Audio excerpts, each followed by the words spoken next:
So hello guys, welcome back to another vlog of my masala vlogs. बहुत बहुत बहुत स्वागत है आपका।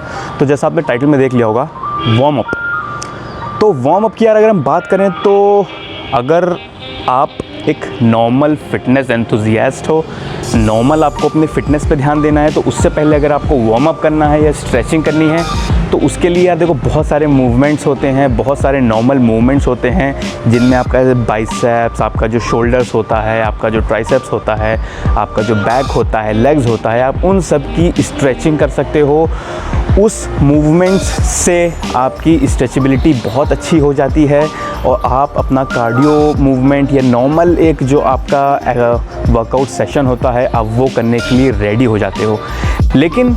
लेकिन अगर हम लोग बात करें अपने मसल बिल्डिंग वर्कआउट की, जहाँ पे भाई लोगों को हैवी वेट्स उठाने होते हैं, डंबल्स उठाने होते हैं, फ़िलहाल मैक्सिमम लोग इस वक्त घर पे वर्कआउट कर रहे होंगे, आई होप कर रहे होंगे।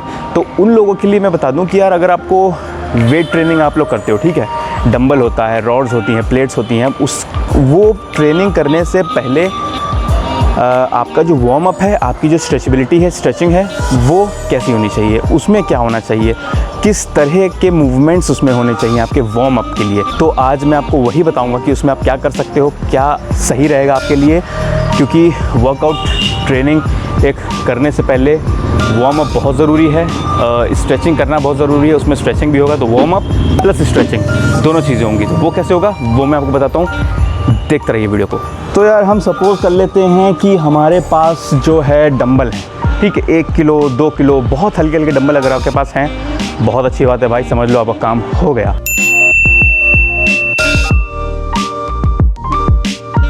तो भाई कोई इशू नहीं है, अगर आपके पास डंबल नहीं है, you can always do squats, you can always do boxing, ठीक है, you can always do jumping, आप कुछ भी कर सकते हो यार। बहुत सारी चीज़ें होती हैं, बहुत सारे मूवमेंट्स होते हैं।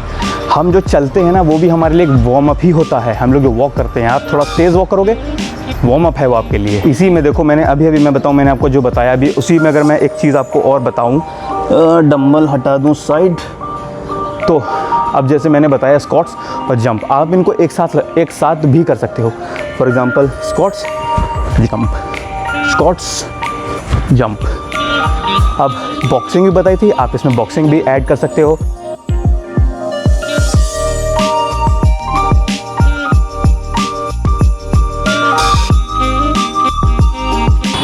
आप इसमें कुछ भी कर सकते हो, कोई इशू नहीं है, कोई लिमिटेशन नहीं है, कोई ऐसा रूल्स एंड रेगुलेशंस नहीं है।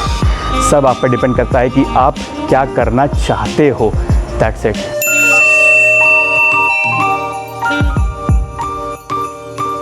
तो वार्म अप में मैं क्या प्रेफर करता हूँ, नो मैटर मुझे कौन सा बॉडी पार्ट आज करना है, चेस्ट, बाइसेप्स, लेग्स, कोई फ़र्क नहीं पड़ता है। मैं वार्म अप पूरी बॉडी का करता हूँ, ऑल ओवर। फॉर एग्ज़ाम्पल मान लो कि आज मेरा है चेस्ट, ठीक है, या मान लो लेग्स है, तो मैं क्या करूँगा वार्म अप, मैं जिम जाऊँगा, डंबल उठाऊँगा 1 किलो या 2 किलो के बहुत हल्के, एंड आई विल डू सिर्फ एक रैप, दैट्स इट। ये हो गया, यहीं पे अपना लेग्स का भी कर लिया।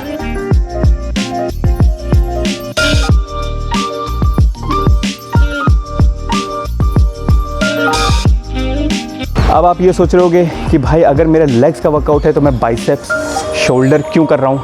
क्योंकि भाई ऐसा है कि नो मैटर कौन सा बॉडी पार्ट आप करने जा रहे हो, लेकिन आपकी बॉडी हर जगह से सपोर्ट लेती है, ठीक है। आप लेग्स भी करोगे तो आपको शोल्डर, आर्म्स, बैक हर जगह से थोड़ा थोड़ा सपोर्ट जाता है, इसीलिए हर पार्ट आपको फ्लेक्सिबल रखना ज़रूरी है, वार्म्ड अप रखना ज़रूरी है, ताकि in between the workout, in between the sets कोई इंजरी ना हो, कुछ भी ना हो। अब इसमें जो मैंने बताया, इसमें आप कुछ भी कर सकते हो। Like I always say, you can even customize your own workout plan, you can even customize your own warm up plan.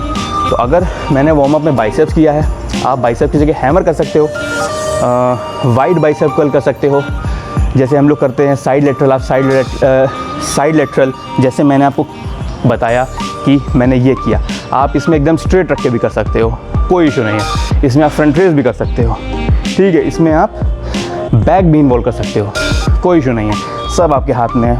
हमें सिर्फ बेसिकली वार्म अप करना होता है अपनी पूरी बॉडी, ताकि जो हम वर्कआउट करने जा रहे हैं उसके लिए हम रेडी हो जाएं।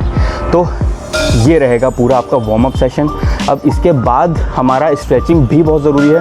तो स्ट्रेचिंग किस टाइप से होगी वो भी देख लो। हर चीज़, हर बॉडी पार्ट आप स्ट्रेच करो। सी, चेस्ट का, ठीक है,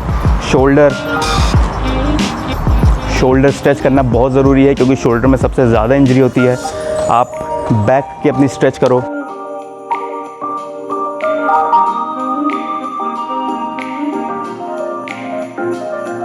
उसके बाद सबसे ज़रूरी लेग्स स्ट्रेच करना बहुत ज़्यादा ज़रूरी है, क्योंकि हम लोग इसी पे खड़े होकर वर्कआउट करते हैं अपना। तो जितना ज़्यादा हो सके उतना ज़्यादा इसको स्ट्रेच करो।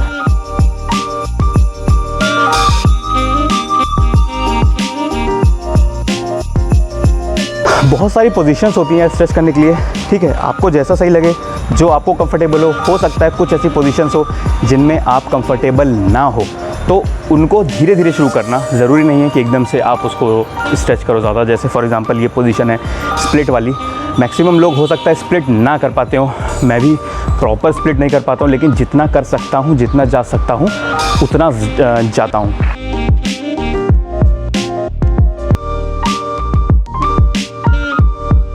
तो इस तरह से हमारा स्ट्रेचिंग होगी वार्म अप के बाद। रिमेंबर, कोई भी बॉडी पार्ट करना हो, आपने वार्म अप किया, वार्म अप के बाद स्ट्रेचिंग करी, ये दोनों ही ज़रूरी हैं। स्ट्रेचिंग वर्कआउट से पहले ज़रूरी होता है। मैक्सिमम लोग कहते हैं कि यार स्ट्रेचिंग वर्कआउट के बाद करना चाहिए।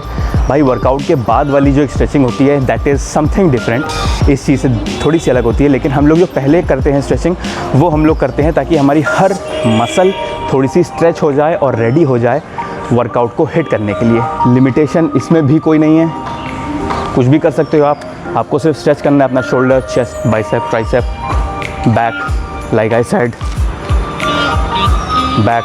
तो स्ट्रेचिंग और ये वार्म अप का कॉम्बिनेशन ही करने के बाद आप अपना जो मेन वर्कआउट है उसको स्टार्ट करना, क्योंकि अगर इंजरी हो गई, मसल पुल हो गई, तो कुछ नहीं हो सकता, फिर तो आप सीधे रेस्ट पे ही जाओगे। तो भाई ये था हमारा वार्म अप और स्ट्रेचिंग। कैसे कर सकते हो आप घर पे, चाहे जिम में, जहाँ भी हो, कोई इशू नहीं है। तो अपनी वीडियो को यहीं ख़त्म करते हैं भाई। अगर आप यहाँ तक आ गए हो तो भाई थैंक यू सो मच कि आपने यहाँ तक की वीडियो देख ली, यहाँ तक देख ली है। तो प्लीज़ लाइक और सब्सक्राइब ज़रूर करो। कमेंट करके बताओ वीडियो कैसी लगी। कोई चीज़ अच्छी नहीं लगी तो बताओ कि क्या ये चीज़ अच्छी नहीं थी, इसको कुछ थोड़ा ऐसा वैसा, जो भी है, जैसा आप कहोगे वैसा आपका भाई बना देगा। किसी टॉपिक पे वीडियो चाहिए तो बताओ, उस पर भी बना देगा। बाकी मिलते हैं आपसे अपने नेक्स्ट वीडियो में, तब तक के लिए बाय बाय।